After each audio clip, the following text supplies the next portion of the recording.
natin ang ating ng Congressman Atty. Jerbil. Alright, pag-ready na po kayo, mama. Okay, at yun, kanina po ay yun, dahil nga po even yung mga LGU po natin, ngayon po ay yung DICT ay may sabi nga paggamit po ng modernized technology o modern technology sa atin ng LGU. Alright, kapiling ho natin ang ating ng Congressman Atty. Jerbil para sa at marami po tayong mga talakayang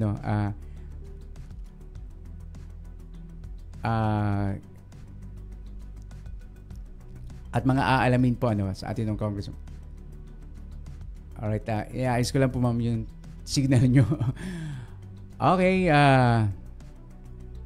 alright, kapiling na ho natin ang ating ng Congressman Atty. Jerbil Jinky Beatrix Luz. Magandang umaga, ma'am. Welcome po sa ating ng programa dito sa Air 191.9. Good morning, ma'am.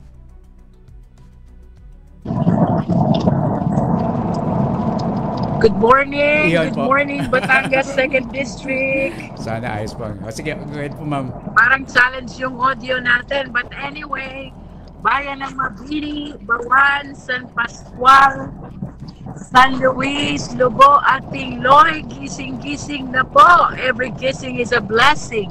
Let us all rise and shine. Kumusta, Kuya Ron? Mainit po ang panahon. Ngayon po, kalahating buwan na naman ang nakaraan at malapit na ang Pasko.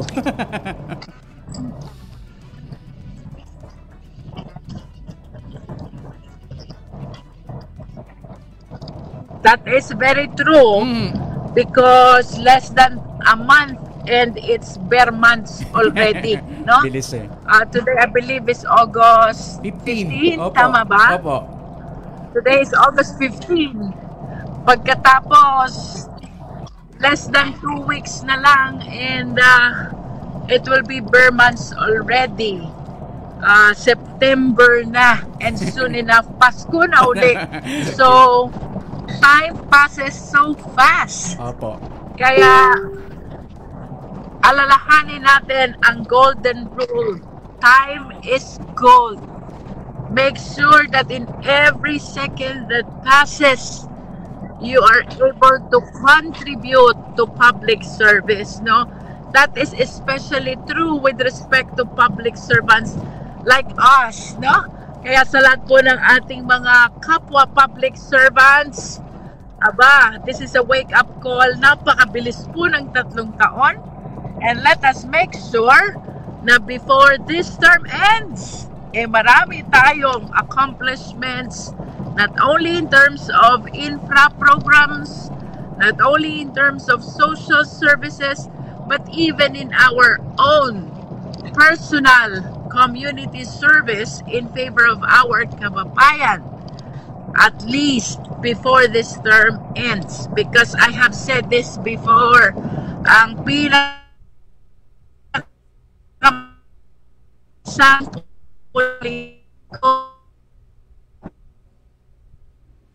Quiet po lang, ma'am. Alright.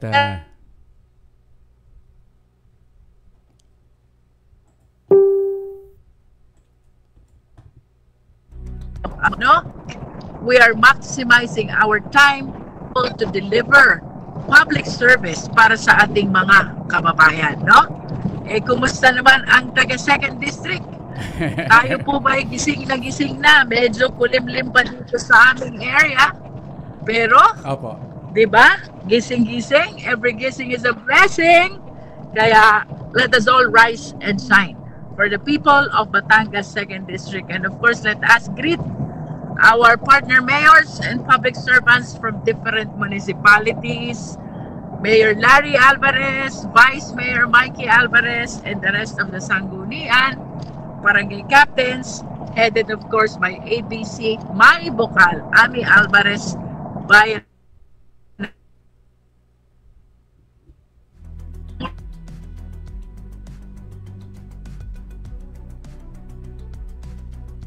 morning.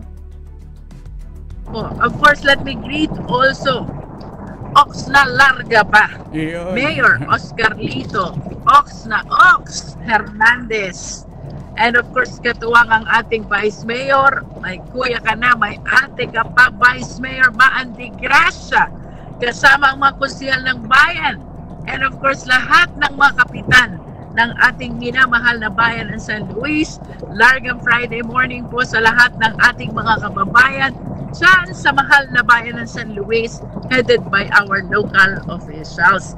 Kuya Ron, puntahan naman natin ang bayan ng Lubo. Atin pong binabati, shout out ang ating kamag-anak at ang sabi nila, ang Jimmy Santos ng bayan ng Lubo, Mayor Emong Alfiler. At itong Vice Mayor Lito Hernandez Abiera, kasama ang lahat ng konsehal ng bayan and of course ang ating mga minamahal na kapitan.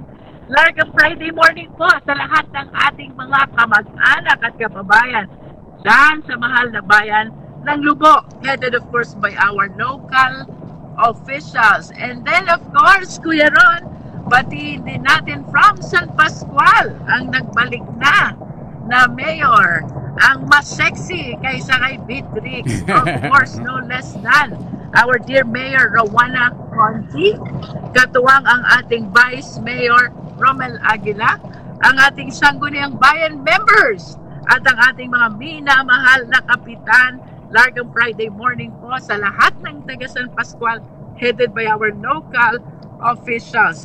And of course, Kuya Ron, ang bayan ng Bawan kung saan kasalukuyang ginaganap ang ating Tupad Orientation. Binabati po natin ang ating katuwang Mayora Konsehala Trix Abrahan. Hindi ko alam kung nandyan, pero binabati ko po ang ating pambatong Vice Mayor Renz Maramot, kasama na ang buong Team Trix, Beatrix dyan sa bayan ng Bawan. And soon we will be joining you dyan sa ating Tupad Orientation. Pinabati din po natin lahat ng ating mga kaibigang barangay captain. And of course, maraming salamat po sa lahat ng mga kalarga sa bayan ng Bawan. Because for the very first time, si Beatrix pinapanalo nyo sa bayan ng Bawan. Ang kasabihan, the sweetest victory comes from the toughest battle, and that is the story of Beatrix in our dear and beloved town of Bawan. No? Largang Friday morning po sa lahat ng ating mga kababayan dyan sa bayan ng Bawan. And last but not the least, of course, ay ang ating minamahal na bayan ng Mabini. Of course, sa atin pong kabiyak, Mayor Noel Beatrix Luistro, Vice Mayor Nelson Saddam Hernandez, 10 na mga konsehal ng bayan at mga kaibigang kapitan. Largang Friday morning, most especially sa lahat ng ating mga Kamabinians, headed of course by our local officials, no?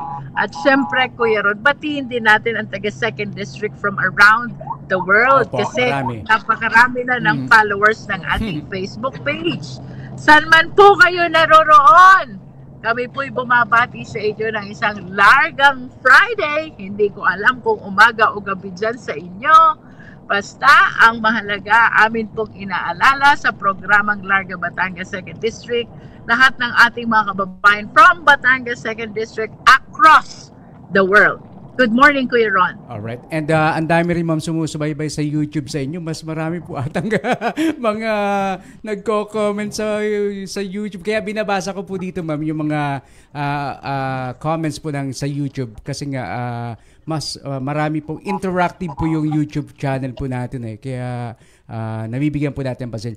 Ma'am, unahin ko po siguro po ito fresh po ngayon, milestone in the judiciary. Itong magpasa ng Judicial Fiscal Autonomy Act. Ano po ito, ma'am? Parang nababanggit nyo na rin po ito before, no? Pag sinabi kasing fiscal, it means finances, budget. Mm-hmm. With that, ang ibig sabihin, binibigyan natin sila ng leeway, independence pagdating sa kanilang budget system, no? Opo. Pagkaman ito'y dadaan pa rin ng Congress, ay in spirit, ang ibig sabihin nito, we should recognize the independence of the judiciary pagdating sa kanilang finances, no? Mm-hmm. Yung kanilang budget, including disbursements, must be acknowledged pagdating yung sa kanilang autonomy, and that is the very spirit of this fiscal autonomy of the judiciary. Kasi meron tayong laging well-enshrined principle in the Constitution. We call it the independence of the judiciary. Ako personally, I believe if you are upholding the independence of the judiciary, you should grant them with a fiscal autonomy. Tama No? po. Tama. Kung gusto mong pagtibayin ang pagiging independent ng judiciary, ibig sabihin bigyan mo din sila ng kalayaan pagdating sa kanilang budget at paggastos, so long as it is aligned with the mandate of the judiciary. No? Opo. And of course, this is the first time na nabigyan ng fiscal autonomy ang judiciary, and that is why we congratulate the justices of the Supreme Court and all the members of the judiciary, headed of course ng ating pinakamataas na justice ng Philippine judicial system, no less than the Honorable Chief Justice Alexander Gesmundo.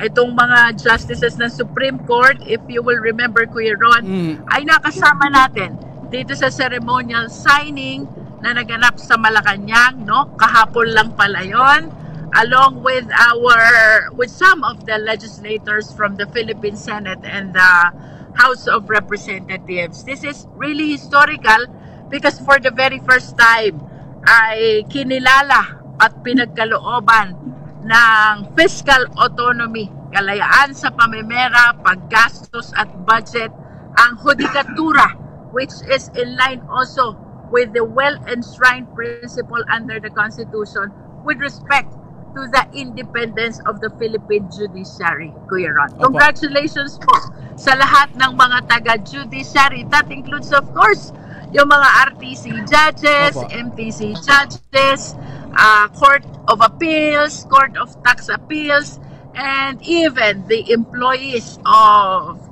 the various courts all over the country, Kuya Ron. Congratulations po sa lahat ng taga-judiciary. Kasama po ba dito, ma'am, yung pag-aayos po ng mga courts po natin at pagiging accessible rin po? Kasi nga may mga lugar pa rin naman hindi accessible o malayo yung mga korte po. No? Kasama po yan po, ma'am? Well, it depends. It depends on the budget of the judiciary. I understand meron na silang mga receipts and collection na malaya na nilang magagamit ngayon, no? We will hear during the briefing of the Committee on Justice kung ito ba'y mapapaglaanan na nila itong mga far-flung municipalities, no? Na hanggang sa kasalukuyan ay wala pang sariling municipal trial courts, things like that, no? Ibigay ko ng sample itong Tingloy, naka-MCTC Tingloy Mabini pa tayo. Opo. At itong Lubo na naka-MCTC Taysan Lubo pa tayo, no? And I remember during the 19th Congress, this is one of the bills that we passed. The creation of the MTC Tingloy, the creation of MTC Lubo, and the creation also of Regional Trial Court in San Pascual, Batangas. Problem is, no? We were able to pass it on the third reading in the House of Representatives. Pagdating ng Senate, medyo kinulang tayo sa counter Senate bill, and that is why tayo'y umiikot ngayon sa Senado to make sure ng ating mga initiatives in the legislation ay magkaroon at the onset ng Senate counter bill. At ito yung ating dinidiscuss doon sa mga nakausap na nating Senator Pilina, Senator Tiveros, Senator Judgos, sa Kingoy Estrada, Senator Joaquino Renlegarda. Sino pa bang napuntahan natin doon? Senator Win The Gatchalian. rest, of course, will be visited pa in the coming days. No? Yun po pala. Senator Win Gatchalian, no? Opo. Siyempre ang ating bagong chair ng Committee on Finance. Ito pong Committee on Finance, this is the counterpart of the Committee on Appropriation. They are tasked with the huge responsibility of taking care of the budget process for calendar year 2026.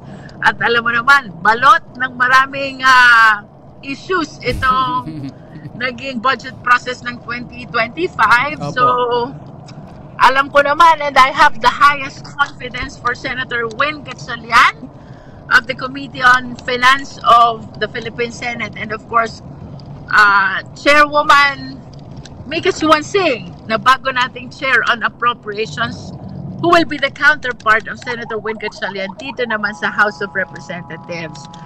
Knowing their brilliance and dedication and expertise in numbers, I am really hopeful and positive that they will be able to conclude the budget process responsibly, correctly, and legally. No, Kuya Ron? Opo.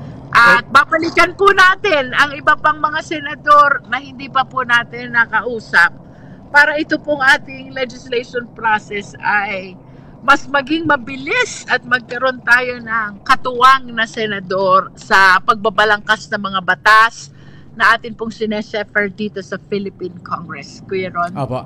Ma'am, since you are the chairperson of the Committee on Justice, ano po yung mga isusulong po natin, mga reforms sa justice system po natin? Yung mga nakikita po natin, mga dapat pong siguro i-update rin, ano? Di ba po? Actually, napakarami na ng bills na pending sa Committee on Justice, naka-refer na sa atin. Problem is, we're having a hard time to secure a committee room kasi it is simultaneous with the hearing of the Committee on Appropriation. Opo. Kasi itong Committee on Appropriation na ito, napakalaki. Nag-i-split sila into so many number of subcommittee hearings considering the number of agencies under the Philippine government. Kumbaga sabay-sabay yan. Nag-hearing, for example, ang APRO pertaining to DepEd, nag-hearing, for example, ang APRO pertaining to Department of Agriculture, pertaining to, let us say, the Bureau of Pardons and Paroles, things like that, no? And the thing is, bago ka maka-hearing, you should always start with the briefing, no? Doon sa briefing, makikita mo muna kung anong kanilang mga services, organizational structure, yung kanilang mandate, and then the relevant laws, challenges that the office is encountering, at ano yung kanilang mga proposed bills pa, okay? So that is in as far as the briefing is concerned. Although pagdating dito sa budget process, syempre ang concentration yan is the budget for 26.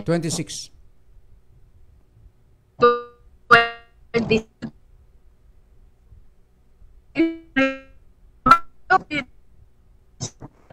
yung budget hinihingi mo na given year kasi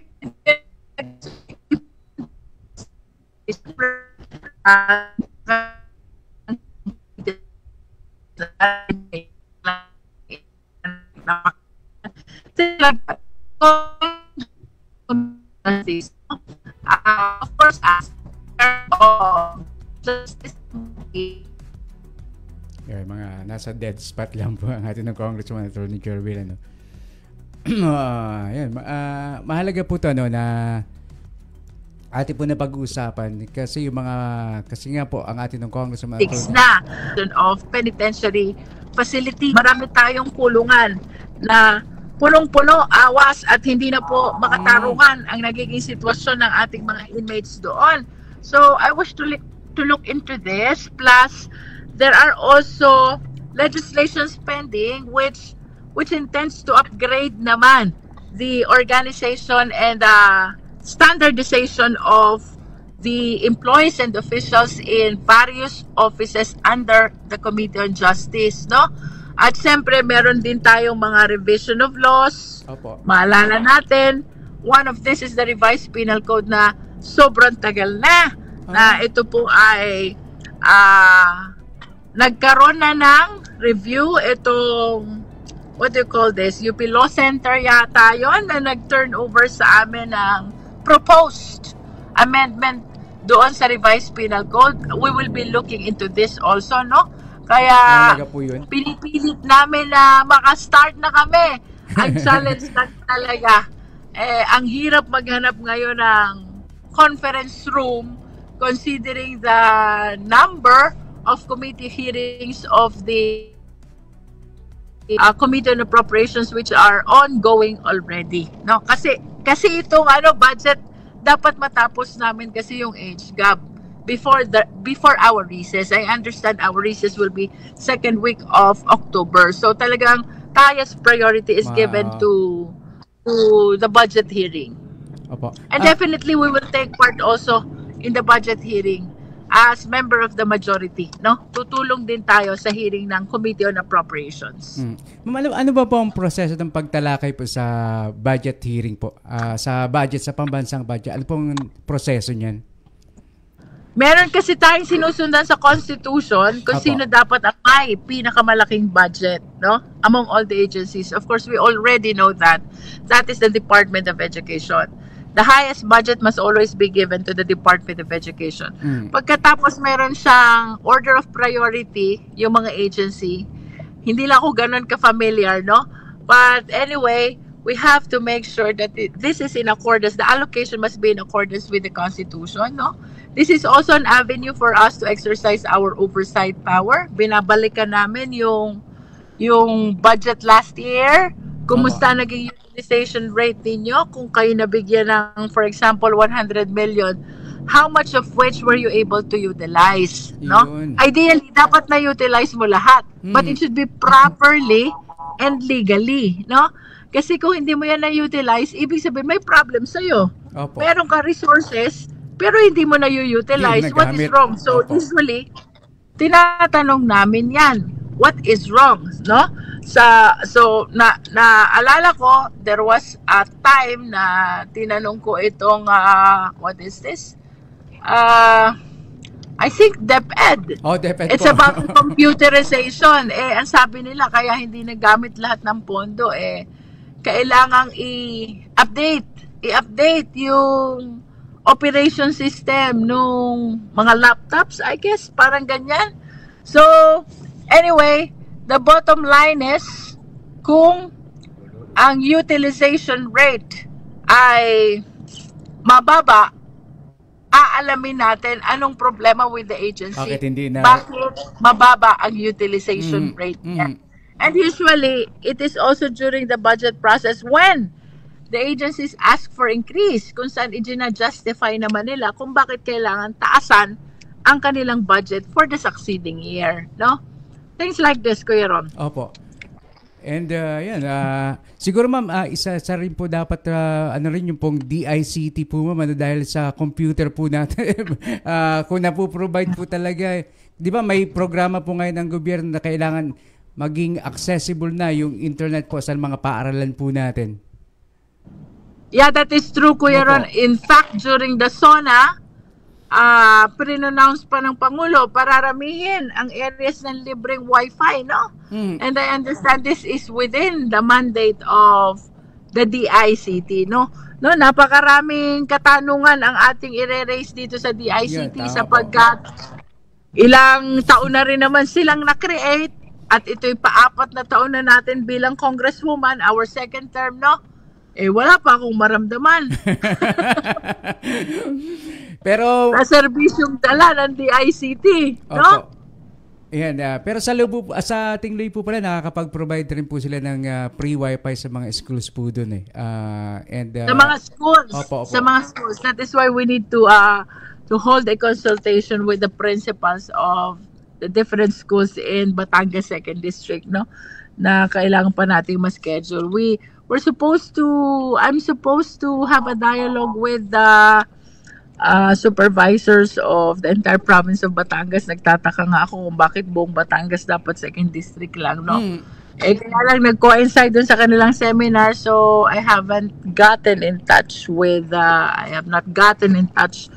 with the division superintendent para maayos natin ang schedule so we can push through with this dialogue. Consultation is very important, no? Sapagkat how will you address the problem of your constituents kung hindi mo alam kung anong totoong problema? And that is also the reason, Kuya Ron, kung bakit most of the time si Beatrix ay naririto sa ground. Si Beatrix ay naririto sa field. Si Beatrix ay kasama ng taga Batangas 2nd District sapagkat this is my way of knowing ano ba ang problema ng ating distrito so we can properly address in our capacity as member of the 20th Congress of the Philippines. No? Kuya Ron, I think I need to excuse Opo. myself. Sige, cover na lang po namin. Maraming salamat po. I feel so blessed because I was able to catch in our program for today, Friday, no? Kaya, samahan niyo po ulit kami. Kumusta naman ang checking of attendance namin? Baka sumabi po. Samahan niyo po ulit kami. Ngayong darating naman na Lunes para sa ating susunod na regular program ng Larga Batangas 2nd District.